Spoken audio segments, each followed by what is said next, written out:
Hello and welcome. I am new here and I thought what better way to introduce myself than with the booktube newbie tag. I absolutely love watching these videos and getting to know everyone this way, so I was like, this is going to be the best way to just jump right in. So I'm cracking open a cold one and let's get into it. So the first question is, why did you start this channel? And for me personally, I have always wanted to get into making YouTube videos and just longer form content like this. But specifically when it comes to booktube, a big draw for me was book talk. I, like a lot of people, I went through a long phase of not reading after college. And it wasn't until like 2022, I found myself on book talk in a very big way.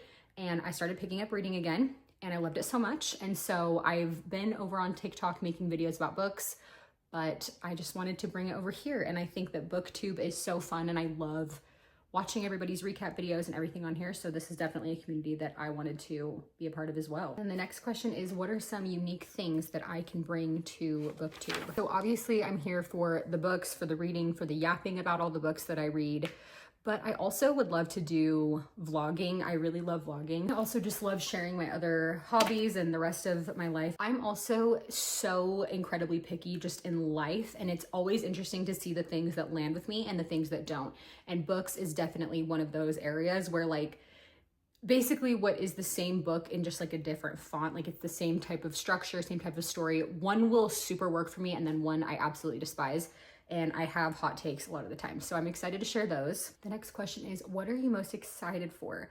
And I think for me, by far, what I'm most excited for is, like I said before, just having long form content. Love TikTok. I love using TikTok. I love creating TikToks. I just am not someone who has ever been short-winded. I am like a professional yapper. I'm a professional writer. Well, I'm not a professional writer, but I'm not someone who can ever keep things short and sweet. I have to like go on forever. So it's really nice to no longer be limited by TikTok. And here I am yapping already. But I feel like TikTok, I have to be in such a mood to sit and watch someone's TikTok that's more than like a minute or two. When it's like a long TikTok, usually that's not what I'm on the app for and I'm not scrolling to find that. So it's just a different medium entirely. But when I'm on YouTube and I see that someone's video is an hour, I'm like, oh hell yeah, like I'm gonna put this on and clean, like, you know, so that's kind of where the draw is for me with coming to YouTube. The question is, why do you love reading? And I'm someone who is super ADHD. I'm always multitasking, and I don't say multitasking in a positive way. I think phones are melting our minds and completely ruining my attention span and my brain.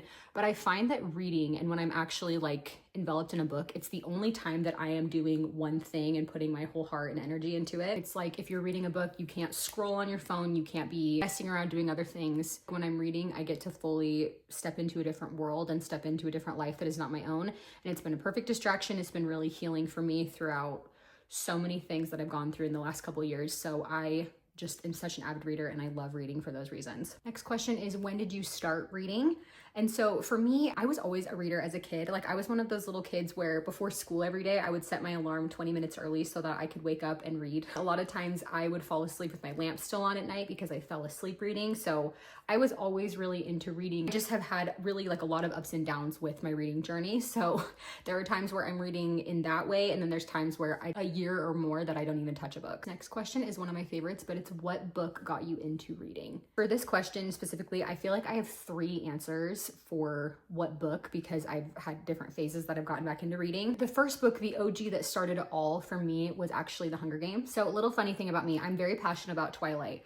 But if you can even believe it, I'm actually a little bit too young to have experienced Twilight the way you were supposed to. I didn't get to read the books before the movies because the movies came out when I was in like 2nd grade. So I didn't get to have the experience of like reading Twilight, fan casting it, being all excited and falling in love with Book Edward. I didn't have that experience. I always had this like FOMO.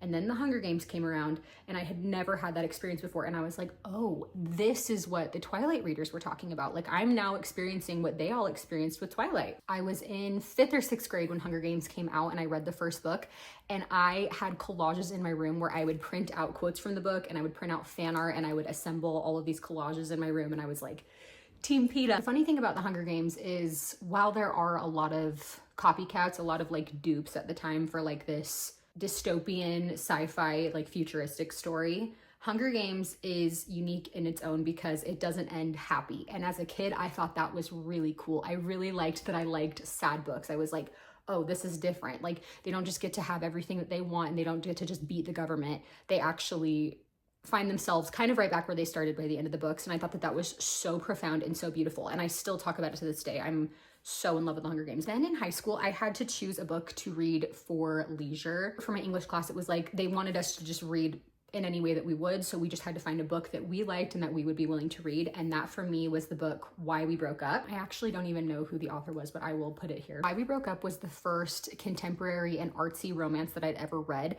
And I felt like I had this gap where I just thought like YA books were so cheesy and like not real. And then I found this book and it was so like heavy and real and kind of the same thing. Like it's not just going to be like a happy love story. It's not what you're expecting for a YA romance. It also had pictures in it, which was really cool. Pictures were like this really artsy style. Like they were all like hand-drawn pictures that I loved. The relationship in it is really sad because it's this girl who's like an artsy kind of like outsider girl who starts dating this basketball player. And at the time it kind of was like mirroring a relationship that I was going through in my life at that time. So I really connected to it. It ended up being a premonition for the things I would go through. I was utterly obsessed. I read it so many times, seriously, so many times. I originally bought it on Google Books, whatever the ebooks were for Google back in the day. And I would read it on my phone so that I could read it in class because I didn't want to take a book around with me. I later found a copy at a thrift store that was $1.50. It was a hardcover. It's in the best condition of any book that I own. It's absolutely insane. And the paper that it's printed on is like picture paper because there are the pictures in it and it's like in color. If I didn't have everything packed up, I would love to show it to you, but maybe another time I can show you that book that got me back into reading as a teenager. And then my huge hiatus as an adult and the book that got me back as an adult was It Ends With Us by Colleen Hoover. Before you cancel me, let me explain. It was 2022. I could not go anywhere without seeing that damn cover absolutely everywhere. It was on TikTok. It was on my Facebook. I would literally have like Pinterest outfits. It would be like a full Pinterest outfit. And then part of the outfit was It Ends With Us by Colleen Hoover. That damn pink floral cover. I just could not escape it. I finally was like, okay, I'll bite. I'll read the book that everyone's talking about. I've heard nothing but good things at the time. And I read it and it was the first time I'd picked up a book in seriously like 4 years at the time. Read that girl in 2 days. I was completely obsessed. I bawled my eyes out. I did not see it coming. It was the first time I ever read like an adult book, right? Like a book about adults and like adult life. I always thought that I would never get back into reading because I wouldn't get to experience like my YA books. But then I realized adult books they're not any different than these YA books. They just have more adult themes in them. I really loved it. And honestly, like I owe my reading journey completely to Colleen Hoover because I read that book and then I cut through all of her other books like really quickly. And then after doing that, I kind of feel like it got me just back in the habit and the practice of reading and how to read a book, how to like binge read something, which is my style of reading. Like I just have to consume things. So for that, I was able to move on to like more challenging books. I do think it was really sad though, because I felt embarrassed when I would tell people that and I hated the reactions that I would get because I was like, what do you mean? Like it's sold at every store. Like I go to the beach and I see women reading these books and I love talking to women about it. I feel like it's kind of like a women hate thing when people hate on Colleen Hoover. Not that there aren't valid reasons, because I think there totally are. I just think that people take it a little bit too far and are way too quick to be like, you're a dumb girl if you read Colleen Hoover. I'm not saying that she's reinventing the wheel. And the funny thing is Colleen Hoover herself even says that. She's like, I'm not this like literary genius. I'm just writing like mom books. These are like easy to read mom books. I also have a friend who English is not her first language. And she read Colleen Hoover books and she was like, I just so appreciate that like, I don't run into these like weird words or terms or phrases that I don't understand. Like it's very simple. The English in it is very simple. The writing is simple enough that like I can understand it and it's helping me like grow as a reader. And I think that's great. I think that there should be books like that because imagine how many people are not fully literate as an adult. I was so out of practice for reading and it's so daunting when you think like adult books and like books that adults read. So it's nice to kind of have this like bridge gap. I always think like for anyone starting out on their reading journey, like my friends, my close friends who I know aren't gonna, be the way that the internet is with Colleen Hoover, I do recommend Colleen Hoover to them. I'm like, you'll get through it quickly. It'll be really satisfying and easy and fun and happy. So I owe it all to Coho. Please don't cancel me. The next question is, what books do you like to read? I read primarily fantasy and romance, I would say are probably my top two categories. I do also love to like throw in a thriller here and there. I think I just like anything that's fiction. I'm not super big on nonfiction. I also have gotten into graphic novels somewhat. I'm very, very lightly dipping my toes in, but I've really liked the graphic novels that I've read. I think I just like have hit greens completely with my graphic novel journey. I also am someone who I can't just read the same thing all the time. So I love to do like palette cleansers and really shake things up. I also have been getting into classics a lot recently. So I want to get into more classics. I want to read more classics. I'm so fascinated learning about history through the lens of like fiction, classic literature. It's so damn interesting. Next question is, where do you read? And right now, this is primarily where I read, in my bed right here. I usually am only able to read at night. Sometimes I read in the morning if I'm able to, if I have time before I get up for my day. You're looking at it, this is the reading zone. I also do love to read in the bath when I can, especially like it's getting so cold. I love doing like an Epsom salt bath and having my book. That is like the best thing ever. And taking my Kindle on the treadmill. That's also like one of the best things. Time just flies. And it's also fun. This is like a sidebar, but if you are someone who is like trying to find motivation to go to the gym and like you want to do your hot girl walks and everything, choose a book that you only read on the treadmill. So you are like dying to get back to it. It feels like a reward and it feels so exciting. That for me has been like the best thing. And I'm like, okay, well, I need to know what's happening because I just got to chapter 52. So I've got to get back to the gym and get on that treadmill. Pro tip. Next question is, what does your book collection look like? And I am so sad that all of my books are packed up for this because I would love to show you. Normally I have 2 big black IKEA bookshelves that I have full of my books, and I like to keep little like tchotchkes and trinkets in it too. I'm also trying to organize it like as best I can. It's really unorganized at the moment. I will be moving, so I will have a new book set up and whatever that looks like. Basically, my collection is limited to this girl right here. I'm just solely reading on my Kindle at the moment. I have the Kindle Paperwhite and I absolutely love it. It is my literal best friend in the world. I don't go anywhere without it. This is the back of it. These are all my stickers and my little Sunny Angel that I have. I've got my pop socket.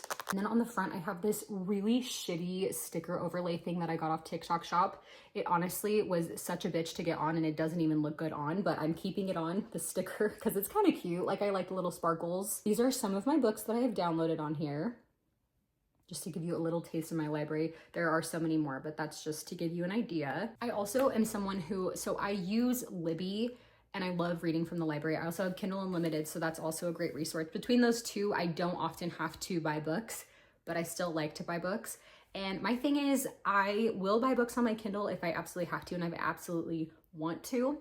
But I'm someone who still appreciates having a physical book. It's just the spice of life. It's so much joy to me. Weirdly, I'm also kind of where I like palette cleanse. I also like to Kindle cleanse. So about every other book, I will read a physical book and then a book on my Kindle. Sometimes I'll have a physical book in front of me, and because I'm visually looking at the pages, I'm able to read so fast because I just visually like, I want to be able to get it done and I can see my progress. So I will read faster and then I'll be like at a snail's pace on my Kindle. But then sometimes it's like vice versa. It's like because I'm on my Kindle and I'm just like trucking away, I'll just get through an entire book. So that's also just like a fun fact about me. I kind of do both. I also always prefer paperback to hardcover. Like if it's not printed in paperback, I usually just won't get it and I'll wait until it is printed in paperback. The problem with that is I have a better reading experience with the paperback, but everybody knows that hardcovers over time are going to keep better and like be able to withstand multiple reads and be able to be shared and passed around and passed down. I'm trying to be more accepting and open to hardcovers. The next question is, what is going to be your biggest challenge? And I think for me, my biggest challenge is my reading slumps that I have. Honestly, this whole year of 2025 has felt like a giant reading slump. I've not been on my reading game as much at all. I just worry that I won't be reading enough volume to fill an entire like YouTube video and have enough content for an entire YouTube video. For that reason, like I have a lot of other ideas that are like book-ish or even just lifestyle stuff for sure. But I do worry about that because I'm like, I really don't read as much as I used to. To conclude, I'm just really excited to be here. I love creating videos and editing and just having this outlet. I'm so grateful for it. Books are my therapy and talking about them is as well. I love talking about all of these things and I love sharing these experiences. I'm excited to finally join the conversation. I'm not just going to be a consumer, but also be a creator. Thank you guys so much for watching.